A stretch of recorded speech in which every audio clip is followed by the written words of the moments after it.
नहीं मिला आपको जिनके नाम जोड़ने चाहिए थे?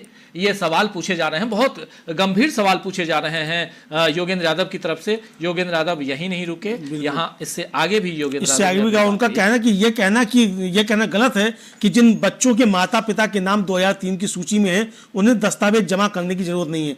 मैंने कभी प्रेस विज्ञप्तियों के जरिए कानूनी आदेशों को बदलते नहीं सुना। चुनाव आयोग प्रेस विज्ञप्तियों के जरिए आदेश बदलता है।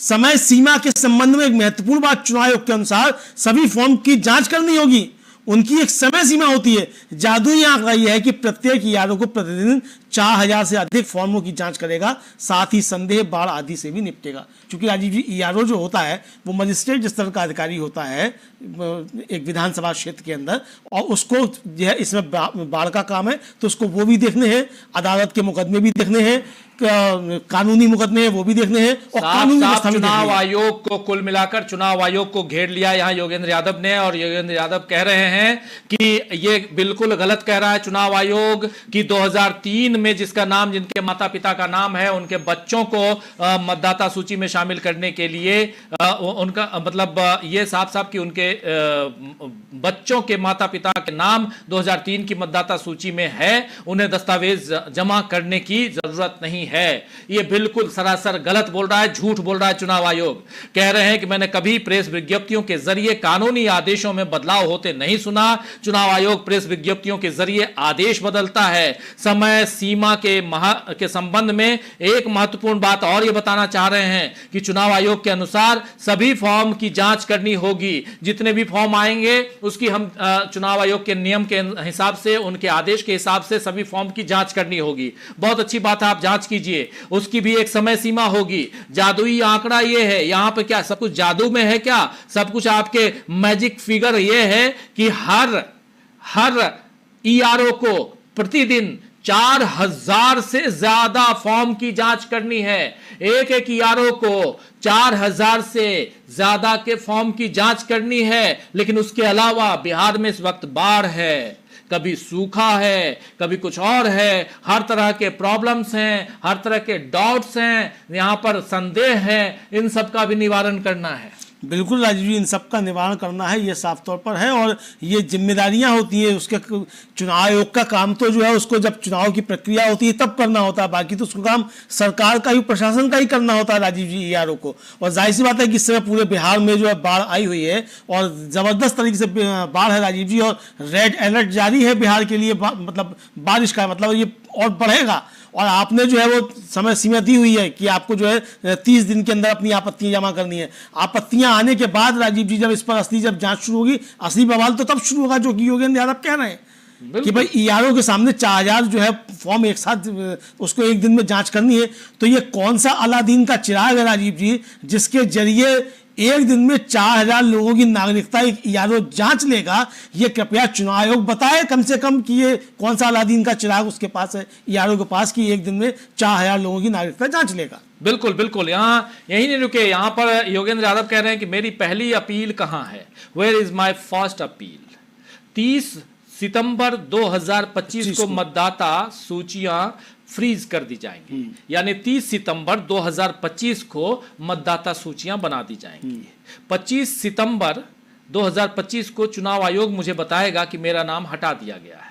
यहां पर अपील से मतलब समझ लीजिए कि आपका नाम हटा दिया गया और आप ट्रिब्यूनल में जा रहे हैं अपना नाम जुड़वाने के लिए। तो ये कह रहे हैं कि मेरा नाम तो हटा दिया गया 25 तारीख को, मुझे पता चला 30 तारीख को फ्रीज कर दिया गया, क्योंकि 30 तारीख ये बता दिया गया, 30 सितंबर को बताया जाएगा, फाइनल सूची जो आएगी, फाइनल लिस्ट बता दिया जाएगा, मेरा नाम हटा दिया गया। अगर मैं बिहार से चुनाव लड़ना चाहूँ तो मैं क्या करूँगा? क्योंकि इसके बाद आप चुनाव की घोषणा कर देंगे, मैं कैसे लड़ूंगा? मैं अपील दायर करूंगा, जब तक मैं करूंगा अपील मतदाता सूचियां फ्रीज हो जाएंगी, मतदाता सूचियां फ्रीज हो जाएंगी, और इसके बाद गुड बाय हो जाएगा, अलविदा हो जाएगा, बाय बाय हो जाएगा। 5 साल बाद मिलते हैं कहा जाएगा, ये हो गया, अब अगले 5 साल बाद आप चुनाव लड़िए। मैं चुनाव लड़ना चाहता हूं लेकिन मेरा नाम मतदाता सूची से बाहर कर दिया गया है। कल को तेजस्वी यादव का नाम हटा दिया जाता है, क्या करेंगे तेजस्वी यादव? लड़ पाएंगे चुनाव? 25 सितंबर को तेजस्वी यादव को पता चलता है कि उनका नाम मतदाता सूची में है ही नहीं। और 30 सितंबर लास्ट डेट जिस दिन फ्रीज कर दिया गया कि अब इसके बाद कोई भी नाम नहीं जुड़ेगा 30 सितंबर को, फिर वो अपील करने जाएंगे, तब तक इधर चुनाव की घोषणा हो गई। चुनाव में वो चूंकि मतदाता में उनका नाम ही नहीं है, कहीं भी नहीं है, फिर वो चुनाव कैसे लड़ेंगे? और 1 अक्टूबर को राजीव जी चुनाव घोषित हो जाएगा। हाँ, उसके बाद सुप्रीम कोर्ट भी हाथ नहीं रखेगा कि अब तो प्रक्रिया शुरू हो गई। और यही सुधांशु धूलिया कह रहे थे, जस्टिस सुधांशु धूलिया, कि आप ये चाहते हैं कि सितंबर तक ये खींच लिया जाए ताकि फिर चुनावी प्रक्रिया शुरू हो जाए। फिर आप भी जानते हैं कि कोई भी कोर्ट इस पर फिर हाथ नहीं रखेगी। अब यहां पे साफ साफ कह रहे हैं योगेंद्र यादव कि मेरे पास पुष्ट प्रमाण है, प्रूफ है, फुल प्रूफ है कि पुरुषों की तुलना में महिलाओं के नाम बहुत ज्यादा हटाए गए हैं। 31 लाख महिलाओं, 31 लाख 31 लाख महिलाओं के नाम हटा दिए गए हैं। अगर ये प्रवासन और मृत्यु के कारण है, यानी ये कहीं ट्रांसफर कर गए, कहीं शिफ्ट हो गई हैं महिलाएं, या उनकी मृत्यु हो गई है, डेड हो गए, तो महिलाएं तो फिर तो कोई बात ही नहीं है। लेकिन बात यह है कि महिलाएं ज्यादा प्रवास नहीं करती हैं, यानी महिलाएं यहां से वहां रोजगार के लिए नहीं जाती हैं ज्यादा, महिलाएं घर पे गांव पे रहती हैं। मृत्यु दर अधिक है। ये महिला विरोधी पूर्वाग्रह को दर्शाता है, ये महिला विरोधी पूर्वाग्रह को दर्शाता है। हम दुनिया के इतिहास में शायद मताधिकार से वंचित करने की सबसे बड़ी कवायद देख रहे हैं। पूरा आंकड़ा 1 करोड़ को पार कर जाएगा। हम 19वीं सदी के अमेरिका के रिकॉर्ड को तोड़ देंगे। ये सार्वभौमिक वयस्क मताधिकार में एक बड़ा बदलाव है, बहुत बड़ा बदलाव आप करने जा रहे हैं। This is a tectonic shift in universal adult franchise. ये कह रहे हैं साफ साफ यहां पर योगेंद्र यादव कि आखिर आप जो करने जा रहे हैं ये बहुत बड़ा बदलाव करने जा रहे हैं। ये पूरा का पूरा आंकड़ा जब फाइनल आएगा, फाइनल आंकड़ा वो 1 करोड़ से ज्यादा का हो जाएगा। मिलॉर्ड, ये ना होने दीजिए। यहां अपने ढंग से, हर ढंग से अलग अलग, चाहे वृंदा ग्रोवर हो, चाहे कपिल सिब्बल हो, चाहे अभिषेक मनु सिंघवी हो, चाहे प्रशांत भूषण हो, चाहे अब योगेंद्र यादव हो। और अब तो राजीव जी एक बड़ा काम कर दिया योगेंद्र यादव ने जी। उन्होंने कहा कि ये मामला इस देश का इतिहास तय करेगा, और उन्होंने 2 लोगों को अदालत में पेश किया कि मेरे सामने ये 2 लोग हैं जो जिंदा हैं, इनको मृत बता दिया गया। क्योंकि जस्टिस जॉय मल्ल्या बागची ने पिछली तारीख पर कहा था कि आप 15 लोग कोई भी ले आइए जो जीवित हो, उनके नाम मृत बताकर काट दिए गए हो, तो हम ये पूरी प्रक्रिया निरस्त कर देंगे। तो 2 को लाकर उन्होंने सुप्रीम कोर्ट के सामने कर दिया। अब और उनका योगेंद्र यादव ने, इनके पास एपिक कार्ड भी है। और मेरा बस यही सवाल है, तभी जो थे वो द्विवेदी साहब बीच में कूद पड़े, दिस इज ड्रामा, ये नाटक है। तो जस्टिस बागची ने कहा ये अनजाने में हुई गलतियां हो सकती हैं, इन्हें सुधारा जा सकता है। द्विवेदी ने कहा कि ये यादव इस नाटक की जगह उनका नाम अपलोड कर सकते हैं। जस्टिस सूर्यकांत ने कहा कि हमें अपने नागरिकों पर गर्व है कि वे सुप्रीम कोर्ट में हैं। फिर द्विवेदी ने कहा कि हम एक शुद्धिकरण अभियान चला रहे हैं, इसे रोकने की कोशिश करने के बजाय हमारी मदद करें। शुद्धिकरण राजीव जी, चूंकि ये शुद्धिकरण पे भारतीय जनता पार्टी का बहुत जोर रहता है, शुद्धिकरण हर मामले में जो है वो कि हम इसकी मदद करें। इस पर जस्टिस सूर्यकांत ने कहा कि श्री यादव द्वारा उठाए गए कुछ मुद्दे तथ्यात्मक हैं। तो इस पर जस्टिस द्विवेदी, इस पर एडवोकेट द्विवेदी जो था उन्होंने कहा हम जवाब देंगे। यानी जस्टिस सूर्यकांत ने स्वीकार किया कि योगेंद्र यादव ने जो मुद्दे उठाए हैं वो तथ्यात्मक हैं और उनके जवाब दिए जाने चाहिए, यानी कि वो गंभीर मुद्दे हैं। राजीव जी, ये समझ में आ रहा है। बिल्कुल बिल्कुल। यहां पर सुप्रीम कोर्ट में एक बहुत बड़ा मामला सामने आ गया।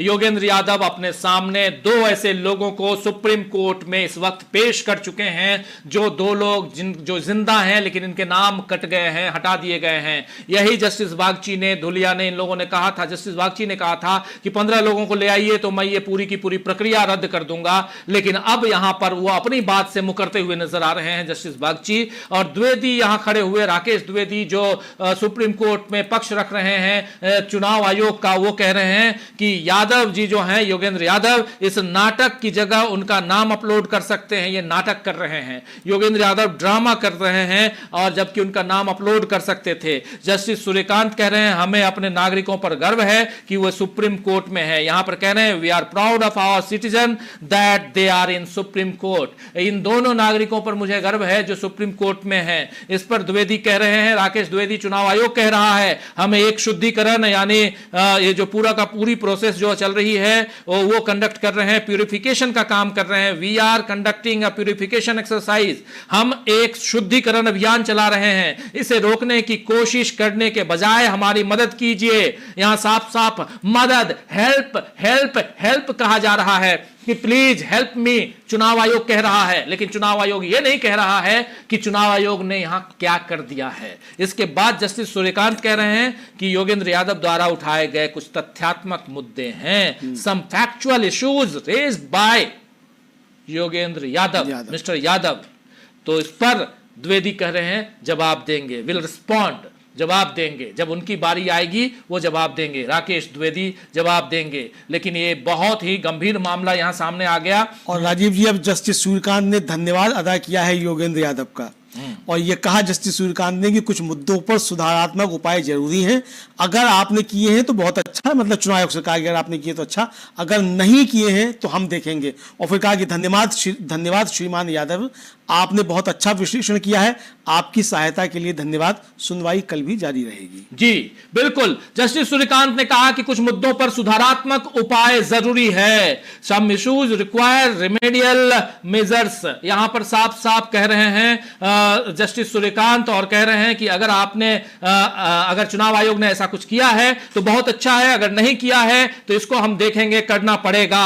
और धन्यवाद दे रहे हैं, thank you very much mister Yadav, mister Yogendra Yadav, आपको बहुत बहुत धन्यवाद, आपने बहुत अच्छा विश्लेषण किया है, आपने एक्सीलेंट एनालिसिस यहां पर दिया है, आपका बहुत बहुत धन्यवाद। आपकी सहायता के लिए हम आपको थैंक यू कहते हैं, बहुत बहुत शुक्रिया अदा करते हैं, आपने जो मदद की है उसके लिए बहुत शुक्रिया। और अब हियरिंग टू कंटिन्यू टुमारो, और इसके साथ ही बेंच उठ गई है और कि यह सुनवाई कल जारी रहेगी, और कल भी दिन भर जब से भी यह सुनवाई शुरू होगी हम आपके साथ रहेंगे। बहुत इंपॉर्टेंट चर्चा, बहुत इंपॉर्टेंट दलीलें पेश की गई यहां सुप्रीम कोर्ट में, और योगेंद्र यादव ने जो बातें कही हैं, और सबसे बड़ी बात योगेंद्र यादव ने दो लोगों को खड़ा कर दिया जिनका नाम मृत्यु यानी कि इनकी मौत हो गई है। उस लिस्ट में था 22 लाख लोगों की जो सूची बनाई गई थी कि इनकी मौत हो गई, लेकिन उसमें से दो लोगों को यहां पर जस्टिस यादव ने, माफी चाहूंगा, योगेंद्र यादव ने दोनों जजों के सामने, जस्टिस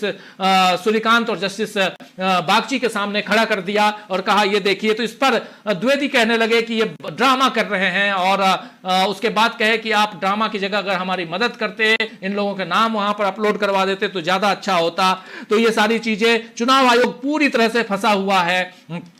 यहां योगेंद्र यादव ने बहुत इंपॉर्टेंट, बहुत महत्वपूर्ण बातें रखी हैं। योगेंद्र यादव जो बातें यहां कह रहे थे, वो बहुत इंपॉर्टेंट, बहुत ही महत्वपूर्ण बातें यहां पर योगेंद्र यादव की तरफ से, लेकिन थोड़ा इसको कंक्लूड करने की जरूरत है। हम लोग अपनी चर्चा को खत्म करें उससे पहले अमलेंदु जी। हाँ राजीव जी, देखिए आज जो पूरी चर्चा हुई है बहुत ज्यादा गंभीर हुई, और पीठ की तरफ से भी जो सवाल पूछे गए वो एक तरीके से कहा जाए कि वो थोड़े प्रोवोकेटिव भी हो सकते हैं, कि आपको प्रोवोक किया जाए कि आप बताइए कि आपके पास क्या क्या तथ्य हैं। और आज राजीव जी जो तीन महत्वपूर्ण बातें हैं वो ये है कि एक तो अभिषेक मनु सिंघवी ने टू द पॉइंट बहुत करारे प्रहार जो थे वो किए और संविधान के दायरे में खींचा, और छोटा लेकिन बड़ा हस्तक्षेप वृंदा ग्रोवर की तरफ से हुआ कि चुनाव आयोग ने जो 11 दस्तावेज देने का नियम बनाया है यह संसद की शक्तियों का अपहरण है, और आपको यह अधिकार नहीं है कि आप कोई नियम बना सकें। आपको जो भी अधिकार दिए गए हैं चुनाव आयोग को वो संसद ने दिए हैं, आप संसद की शक्तियों को पार करके कोई नियम खुद नहीं बना सकते, जो भी नियम बनाएगी वो संसद बनाएगी। तीसरा जो आखिर में हस्तक्षेप किया योगेंद्र यादव ने, बहुत महत्वपूर्ण दलीलें योगेंद्र यादव ने रखी, और उन्होंने अपनी दलील की शुरुआत ही की कि आप जो 7.96 करोड़ से कर रहे हैं ये 7.96 करोड़ से नहीं बल्कि इससे होना चाहिए कि बिहार में कितने वयस्क नागरिक हैं, और जो भारत सरकार का आंकड़ा है जनसंख्या का उसके मुताबिक इस समय बिहार में 8,18,00,000 वयस्क नागरिक हैं, जिनमें से जो मतदाता सूची थी उसमें से केवल 7,96,00,000 लोगों के ही नाम हैं। यानी कि आपने लगभग 28 लाख नाम जो है वो आपने, मतलब 20 लाख से ज्यादा नाम आपने पहले ही बाहर कर दिए और 7,96,00,000 से आपकी ये मतदाता सूची शुरू हो रही है। इसमें से भी आपने 65 लाख जो थे वो ये बताकर काट दिए कि भाई इनका आपने बताया ही नहीं कि मृत हो गए, कि कहाँ चले गए कहाँ नहीं चले गए, ये इस पर हो गया। तो हमें ये करना चाहिए कि जो महत्वपूर्ण बात है कि भारत ऐसा अकेला देश है जिसके 99% लोगों के पास मतदाता कार्ड है या मतदाता का अधिकार है, जबकि ये जो है विकसित देश जो हैं उनमें भी इस तरीके का नहीं है, यहाँ तक कि अमेरिका और जापान में भी इस तरीके का नहीं है। तो हम ये पूरी दुनिया को क्या संदेश देना चाहते हैं कि हम बड़े स्तर पर मास डिलीशन अपने नागरिकों का मतदाता सूची से करने जा रहे हैं। ये एक बहुत महत्वपूर्ण बात योगेंद्र यादव ने उठाई। और फिर योगेंद्र यादव ने और जो कहा राजीव जी, वो और भी ज्यादा महत्वपूर्ण है। और उन्होंने कहा कि भाई आप जो गए, जिस तरीके से वहां आपका बीएलओ गया, वो सिर्फ नाम काटने के लिए गया, नाम जोड़ने के लिए गया ही नहीं। बिल्कुल। आपको इसमें एक भी व्यक्ति नहीं मिला जिसका कि नाम जोड़ा जा सके। तो मुझे आप बताइए कि आपने कितने लोगों के नाम जोड़े, ये पूछा उन्होंने चुनाव आयोग से, और चुनाव आयोग के पास उसका कोई सवाल नहीं है। दूसरा जो एक बहुत गंभीर आरोप लगाया योगेंद्र यादव ने, उन्होंने कहा कि हम पूरे दावे के साथ कह रहे हैं कि इसमें महिलाओं के नाम ज्यादा काटे गए हैं, 31 लाख महिलाओं के नाम काट दिए गए, और इसका शिकार जो है वो हाशिए पर रह रहे लोग, वंचित तबके के लोग। राजीव जी, जो हम लोग भी शुरुआत में कह रहे थे कि इसका शिकार सबसे ज्यादा दलित, पिछड़े और अल्पसंख्यक होंगे, वो इसका शिकार हो रहे हैं। ये योगेंद्र यादव ने अपनी बात रखी। और फिर आखिर में उन्होंने जो कहा कि हम 19वीं सदी के अमेरिका के रिकॉर्ड को तोड़ देंगे, चूंकि ये सार्वभौमिक वयस्क मताधिकार में एक बड़ा बदलाव है। ये उन्होंने कहा कि अगर जो चुनाव आयोग कर रहा है उसी तरीके से करेंगे। फिर उन्होंने 2 लोगों को पेश किया अदालत के सामने, और ये कहा उन्होंने कि ये 2 लोग जो हैं, ये मैं इनको लेकर आया हूं, ये जिंदा हैं, और इनको मृत बताकर इनका नाम काट दिया गया। इनके पास एपिक कार्ड भी है। मेरा केवल इतना सा सवाल है, इस पर द्विवेदी साहब जो थे वो चुनाव आयोग की तरफ से थे, उन्होंने कहा ये नाटक है। जस्टिस बागची ने इस पर कहा कि ये अनजाने में हुई गलतियां हो सकती हैं, इन्हें सुधारा जा सकता है। फिर द्विवेदी ने कहा कि यादव जी इस नाटक करने की बजाय उनका नाम अपलोड कर सकते थे, लेकिन जस्टिस सूर्यकांत ने इस पर हस्तक्षेप करते हुए कहा कि हमें अपने नागरिकों पर गर्व है कि वे सुप्रीम कोर्ट में हैं। फिर इस पर एडवोकेट द्विवेदी थे, उन्होंने कहा कि हमें शुद्धिकरण अभियान चला रहे हैं, इसे रोकने की कोशिश करने की बजाय हमें मदद करें, प्लीज हेल्प। जिस पर जस्टिस सूर्यकांत ने कहा कि श्री यादव द्वारा जो तथ्यात्मक मुद्दे उठाए गए हैं वो काफी महत्वपूर्ण हैं। तो इस पर द्विवेदी ने कहा हम उनके जवाब देंगे। फिर जस्टिस सूर्यकांत ने मामले का पटाक्षेप करते हुए, आज की सुनवाई का राजीव जी कहा जाए कि पटाक्षेप करते हुए कहा कि कुछ मुद्दों पर सुधारात्मक उपाय जरूरी है। अगर आपने, यानी चुनाव आयोग ने कुछ किया है तो बहुत अच्छा, अगर नहीं किया है तो हम देखेंगे। और फिर योगेंद्र यादव का धन्यवाद अदा किया कि धन्यवाद श्रीमान यादव, आपने बहुत अच्छा विश्लेषण किया है, आपकी सहायता के लिए धन्यवाद। और सुनवाई कल भी जारी रहेगी राजीव जी। जी बिल्कुल, सुनवाई कल भी जारी रहेगी। हम आप तक पहुंचाएंगे पल पल की रिपोर्ट, वहां पर जो कुछ हो रहा है सुप्रीम कोर्ट में, और कल भी हमारी भी इधर सुनवाई जारी रहेगी। यानी हम भी आप तक हमारी तमाम बातें, हमारी बेंच भी, दोनों की बेंच जो है ये आप तक वो तमाम बातें पहुंचाएंगी जो वहां पर 2 जजों की बेंच के सामने तमाम वकील जो हैं वो अपने बातें रख रहे हैं। और सबसे बड़ी बात कि सुप्रीम कोर्ट में ये मामला और पूरा का पूरा हर तरह से यहां पर आपने देख लिया कि जस्टिस सबसे ज्यादा हर वकील के सामने खड़े नजर आए।